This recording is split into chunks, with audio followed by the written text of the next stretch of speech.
Long ಮಚ್ಚಿಂದ troll ಆಗಿದ್ರಿ, ಆದ್ರೆ ಈಗ ಬಲರಾಮನ ದಿನಗಳು ಸಿನಿಮಾದಲ್ಲಿ ಅಲ್ಲೂ ಕೂಡ ಲಾಂಗು ಮಚ್ಚಿ ಇರುವಂಥದ್ದು. ಅಂದ್ರೆ ನೀವು ಬಿಟ್ಟರು ನಿಮ್ಮನ್ನ ಲಾಂಗು ಮಚ್ಚಿ ಬಿಡಲ್ವಾ ಅಂತ?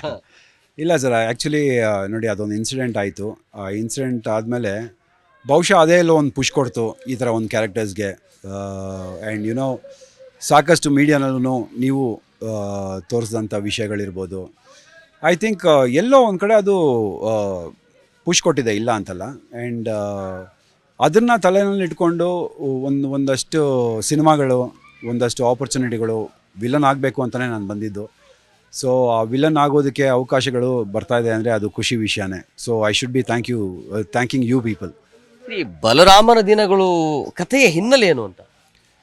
ಸರ್, ಕತೆ ಯುನೋ ಸಾರಾಂಶ ಎಲ್ಲ ನಿಮಗೆ ಥಿಯೇಟ್ರಿಗೆ ಬಂದಾಗ ಗೊತ್ತಾಗತ್ತೆ. ಇಲ್ಲ, ತುಂಬ ಒಳ್ಳೆ ಸಿನಿಮಾ ಇದು. ಫುಲ್ ಕಾನ್ಫಿಡೆನ್ಸ್ನಲ್ಲಿ ಹೇಳ್ತಾ ಇದ್ದೀನಿ, ಬಿಕಾಸ್ ಸಿನಿಮಾಗಳು ಸಾಕಷ್ಟು ನಾವು ನೋಡಿದ್ದೀವಿ. ಆ್ಯಂಡ್ ಸಾಕಷ್ಟು ಸಿನಿಮಾಗಳು ಒಂದು ರೇಂಜಿಗಿದ್ರೂ ಅದ್ರ ಬಗ್ಗೆ ಯುನೋ ಪಾಸಿಟಿವ್ ಆಗಿ ಮಾತಾಡಬೇಕು ಅನ್ನೋ ಒಂದು ಪ್ರೆಷರ್ ಇರುತ್ತೆ ನಿಮಗೆ.